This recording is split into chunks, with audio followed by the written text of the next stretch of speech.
I wanted to shift gears here and tee this up for Brad and Ryan as well. I am, of course, female, but I am raising a young man. And I think that when it comes to watching what the Barack Obama-led Hope and Change, complete and total social and cultural revolution that they have successfully implemented, and how much it has affected young men who have grown up in this society. I'm very grateful that my son, who is 15 right now, is getting to have his most formative years in a time where the culture isn't hating men so much. Let's listen to J.D. Vance here talk about masculinity at CPAC.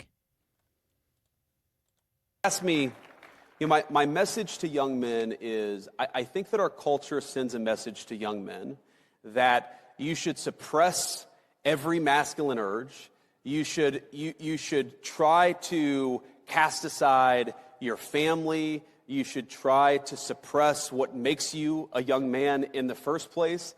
And I think that my message to young men is don't allow this broken culture to send you a message that you're a bad person because you're a man, because you like to tell a joke, because you like to have a beer with your friends, or because you're competitive. It's...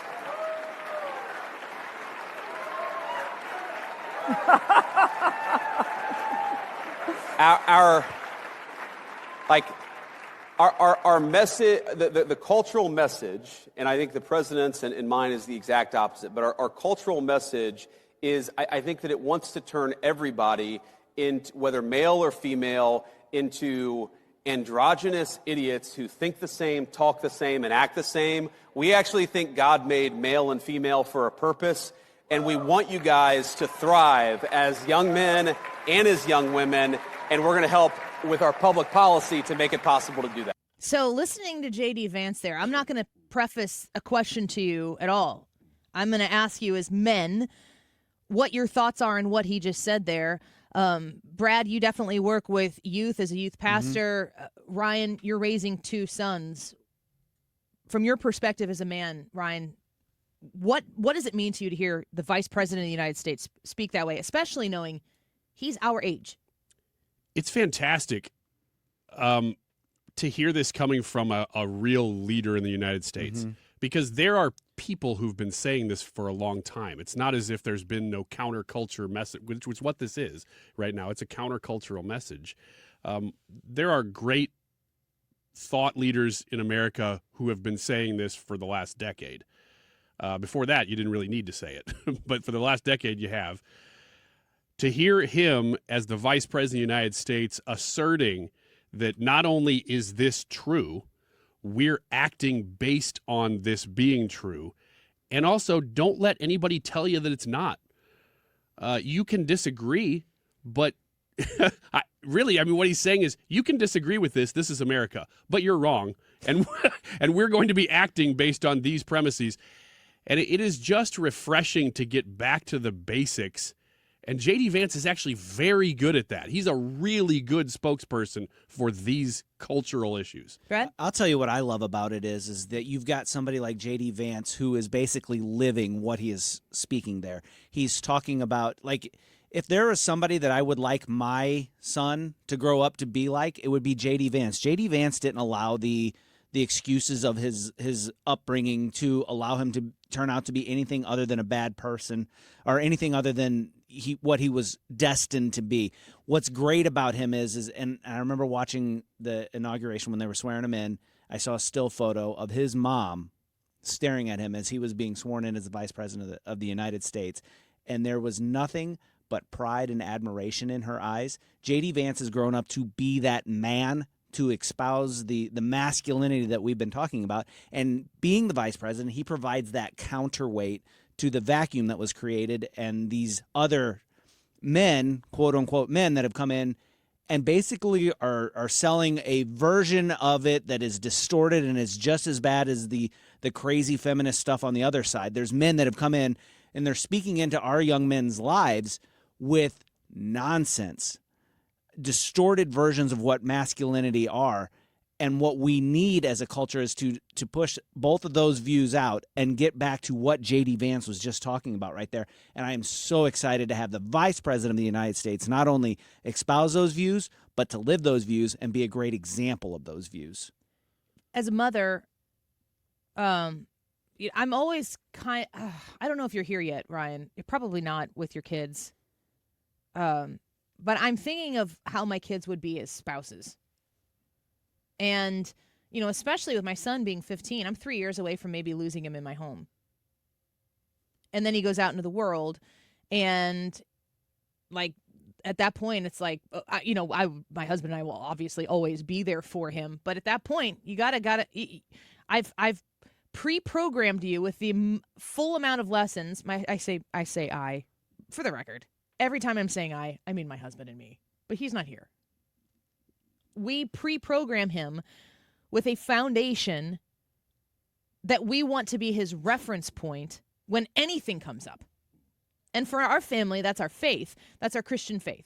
That's why I invest, which is a true sacrifice for our family, to invest in a private education that includes Jesus in lessons, because that's important to us. Now, if you have a different faith, and you prioritize your faith, then I understand and respect why you would invest in that foundation being broader than just what mom and dad tell you. That's why we go to church. This whole foundation that we set for them, a firm foundation, so that when they're no longer at home with us and we're not literally supervising the challenges that they face, that the reference point that they go back to is a solid, firm foundation.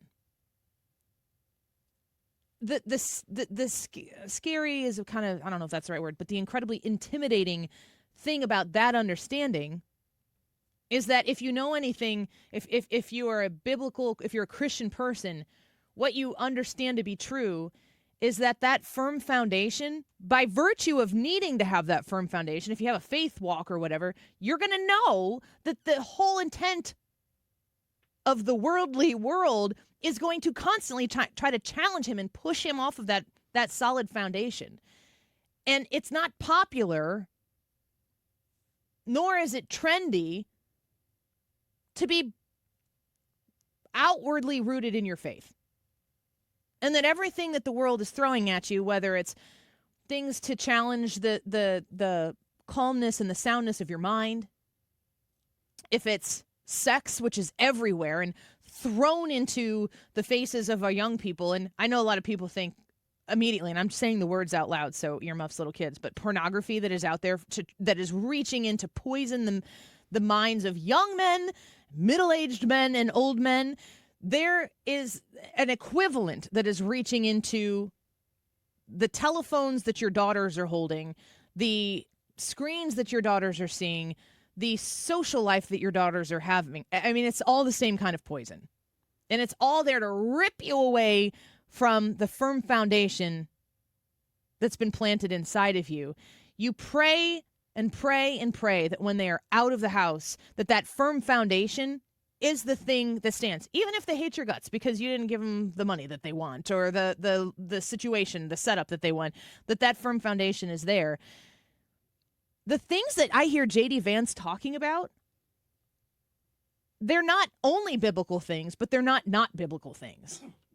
And I think that the very baseline jackhammer that the Obama mentality put towards this line of thinking was to socially reconstruct everything you know to be true so that you wouldn't challenge it publicly.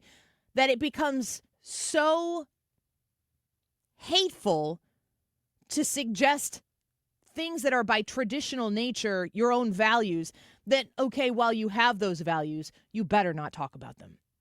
You better not put them out there. Because if you do, we're coming at you hard. And we will cancel you. We will end you. We will make sure everybody understands the bigot that you are. And they went the hardest at white men because that was the only way that they could upend the whole system. Traditional values value men, and truly, in the way that traditional values value men, it respects women because it uplifts the family. And you can't have that as a societal norm. You cannot have the furtherance of society without family and procreation. When you hear J.D. Vance, the Vice President of the United States, with not an ounce or speck of fear in his voice, say, men need to be men. Men need to understand that they need to not be afraid of this anymore. We are talking culture now. We are not talking politics. And culture dictates politics. Culture is first. And right now, you have a whole host of young men who are tired of being told to sit down and shut up, tired of suppressing their natural instincts as testosterone-laden men. This is the thing that frustrates me the most. The fact that they've been told to sit down and shut up about it doesn't stop the testosterone level in their body from happening and from influencing. You can't stop that from happening. What these people need to be taught, what these XY chromosome humans need to be taught, is how to be a man about it. Not how to be a savage Neanderthal who has all these urges. And I mean, quite honestly, if you've got a sexual urge, whatever it is, you should fulfill it, because if it feels good for you, then you should go there. You need to be taught how to be a man that commands respect by giving respect, a man that understands how to treat a woman who knows how to self-respect and respect the men in her life and the women in her life, and to uphold those same sorts of foundational basics that keep a successful procreating society alive. Like, we are craving in our society men. And when I hear J.D. Vance talking about it, that permits, in our minds, not governmentally or legally, that permits people to go, did you hear what J.D. Vance said? Did you hear what he said about masculinity? And then the people next to you go, yeah, it was great. But you're whispering. But at least you're talking. And once those conversations start happening, we can get back to the place where, we've had conversations on the show about toxic masculinity before. I do believe that there is toxic masculinity, but when I say toxic masculinity, I'm talking about the greasy, slick guys who walk up and think that because they're a man, they're going to insert themselves into your life in a way that is just going to dictate things. And no, that's not how it works. Real, raw, strong masculinity is incredibly potent, and it moves the ball down the field. And that's what causes women to gain strength. We have purpose through one another. And there is a natural order to things that, I will say it this way, in the midst of all of the opportunities that exist, I'm not saying there's only one right way, but I am telling you that the people who have been living of the traditional lifestyle or the traditional values have been told that they don't get to exist. They are excluded. They are not included. The inclusivity of diversity does not include heterosexual Christian white men. Until now, it's back. And I'm so happy to hear J.D. Vance talking about it as a mother who wants to make sure that my son is growing up in a culture, in a society where he is taught to be a respectful man. And I'm happy to hear you guys say, too, from your perspective, because it's obviously different than mine, that this has been absent, and it's really good to hear. What's shocking about this is that I think America has just assumed, maybe the whole Western world, has assumed for the last 30, 40, maybe even longer than that years, that the inevitable march of culture was constantly away from these things. Nobody thought it was possible to return to some of these things culturally. And we are in the midst of, and we're, a month in? People thought, well, maybe during Trump's first term, we're starting to hit on it. But we didn't quite get there, and then you saw it all regress for 4 years. It all went away. And now you're going, wait a minute. This is bigger than just politics. Mm-hmm. That's why, you play this, is because it's not just J.D. Vance, Vice President. It's J.D. Vance, the dad, J.D. Vance, huge platform, talking to men culturally. Nobody thought we could get back to this place. And the people who've been waiting for this and praying for this are excited to see that maybe we're getting there. Not that you need cultural validation to believe these things or to live them out, but man, is it nice to see the culture returning a little bit to some sanity. Well, I don't think it's even that you need cultural validation. You just want to see the family return as the family unit as the central unit of culture, because it's so vital for a successful, thriving culture. That's what all that yearning and desire is for. There's a reason the family unit has been what it was for eternity past, because it worked. It's good for society. And the people that are like, hey, we need to get back to this, are like, hey, look what's going on with culture. Look what's going on with society. We're trying it your way and it's not working. You know what it is? It's a renaissance. It truly is a renaissance. And if we get to the point where the ideas that people did cross over in the aisle or step into Trump world to make this possible. And Donald Trump did that by creating a coalition that was broader than just, are you GOP enough? It wasn't that. He did something that was absolutely transformative for the Republican Party. While this is happening, I remind you, when things start going better, and I think they're going better already, it's going to take some people some time. Your kindness, your welcoming nature, your affirmation of, yeah, I voted for this. Not running away scared, but your willingness to stand up and talk about these things, it will attract more people. You want this to be a true renaissance? Share it, spread it, live it. Do not be afraid of it, because what they keep saying, we are so back.